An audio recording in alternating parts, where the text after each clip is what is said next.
budgeting? I mean, just hearing the word can make you clench up a little, I right? for sure it has this reputation. Yeah, it triggers this feeling of dread or restriction. It's always framed as this painful chore that's just there to tell you everything you can't do. And that right there is the biggest misconception we need to tear down. If you see budgeting as restriction, you've already lost. So what's the alternative? The whole thesis we pulled from the source material is this. Budgeting is not actually about money. It's about mastery. Mastery. I like that. That's a huge reframe. It is. It's about building a mind that's strong enough to control its resources, your money, your time, your energy, instead of, being controlled by them. Right, instead of being a victim of your impulses. Exactly.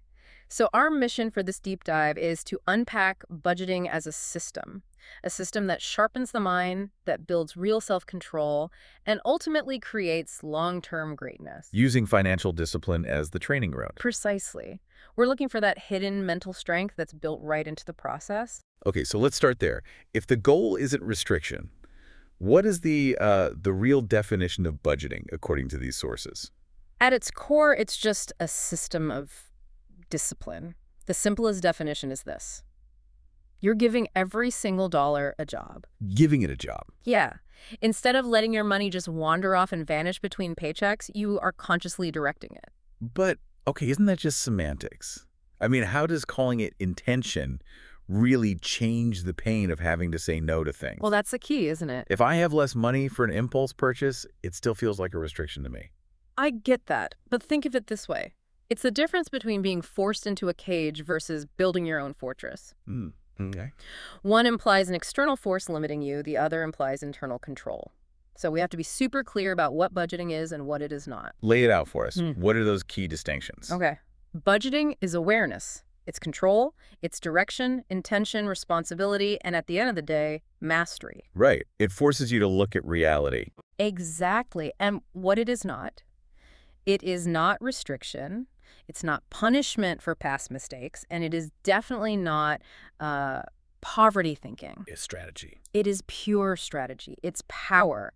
It's self-respect for the future you. When you decide where your money goes, you're in command. That really is the foundational aha moment. It's shifting to a position of power. So let's move past the obvious benefits. We all know budgeting helps you save, helps you avoid debt. But you're saying those are just symptoms of something much deeper. They are. They're the surface level results. The real value is in the mental reps, the psychological training. Like cross-training for your brain. Perfect analogy. Budgeting forces you to exercise these crucial mental skills over and over. Most people react to money emotionally. This trains you to react strategically. So what are those specific skills we're building when we, consistently track our spending and give those dollars their jobs? Well, the list is pretty long. It trains discipline and focus, obviously. But the really profound ones are delayed gratification and emotional regulation. Okay, break that down. Think about it. You see something you want right now. Your impulse is just to get it. But you check your budget, and you see that money is already assigned to next month's rent or a savings goal. So you're forced to pause. You are actively overriding a biological impulse every single time. So you're saying a financial choice is literally a neurological battle. It absolutely is. When you see something you want, your limbic system, your impulse center, it just lights up. It wants that reward now. But the budget acts as a circuit breaker. Exactly. It forces a pause. It lets your prefrontal cortex, the rational planning part of your brain, take over. And every time you delay that purchase, you are strengthening that rational pathway. That's powerful. You're literally building a stronger strategic muscle in your brain. You got it. You're training strategic thinking, long-term vision, and this whole process, it starts to shift your identity. Oh, so? You start being a victim of your habits, always wondering where the money went. That feeling of chaos. And you start operating as a master of your life. You guide your resources intentionally. And that predictability, that control, it absolutely crushes financial anxiety. Okay, that shift from chaotic to deliberate is huge. Yeah. But let's talk about the hard part. The reason people quit. The discomfort. Yeah. It's uncomfortable. It's hard. People hit these roadblocks. They see how much they spend on coffee, and they just give up.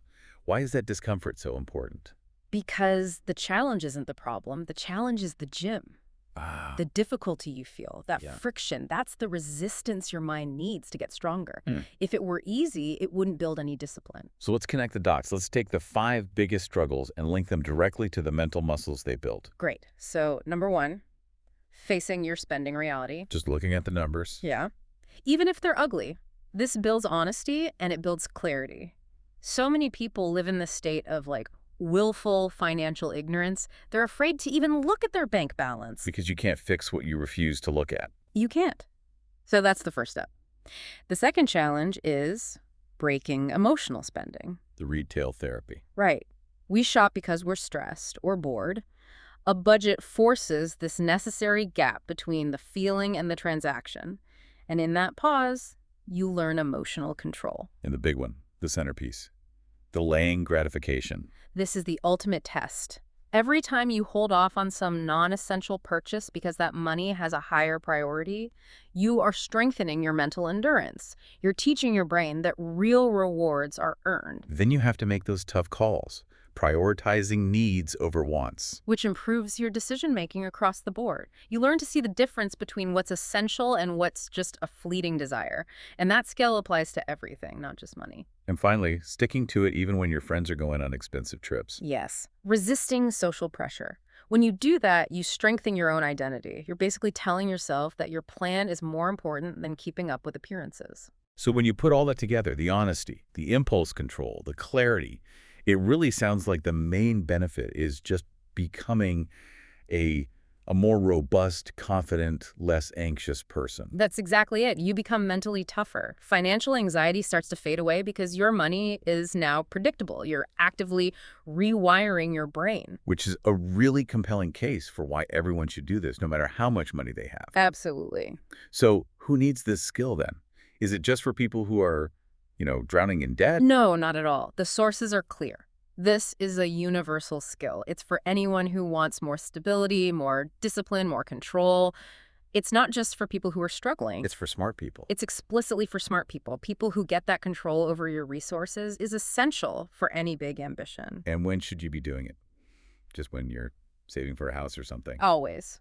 But it's especially important when your income is low and, paradoxically, when your income is high. Why when it's high? Because that's when lifestyle inflation creeps in and erodes your goals without you even noticing. You need it when life feels chaotic. You need it for specific goals. You need it anytime you feel like you aren't in the driver's seat. This brings us to the how-to. We've set up the mindset. We've covered the benefits. For anyone listening who's ready to start, let's give them that 10-step formula. Okay, let's do it. So the first few steps are all about getting clarity. Step 1, know your total income. Step 2, list every single expense. And step 3, assign a job to every dollar. Why is that assignment step so important mentally? Because ambiguity is the enemy. It's the #1 cause of financial anxiety. If a dollar doesn't have a job, your brain will default to using it for immediate pleasure. And then you worry about it later. Exactly. By assigning it a job, savings, rent, whatever, you replace that ambiguity with intention. Okay, moving on to the decision-making part. Step 4, prioritize needs. And step 5, limit wants. This is where the friction comes in. This is it. But it's so important because it forces you to align your spending with your actual values. Like if you say you value freedom, but spend half your income on eating out? You've got a values conflict. These steps force an honest conversation with yourself. Okay, step 6 and 7 are about consistency. Step 6, track your spending weekly. And 7, adjust your plan monthly. Yeah, these two fight against our tendency to forget. If you only look once a month, you forget all the small leaks, the coffees, the impulse buys. They add up. They add up. Weekly tracking keeps it real, and monthly adjustments make sure your budget is a living document that actually serves you, not some impossible fantasy. All right, now for the last few, which feel like self-control hacks. Step 8 is a big one. Follow the 24-hour rule before big purchases. This is probably the most brilliant mental hack in the whole system. Why? Because it's a direct attack on that impulse-driven limbic system. You just force a pause, you hit the brakes. A cooling off period. A cooling off period that lets your rational brain engage and ask, does this purchase actually align with my long-term strategy? Love that.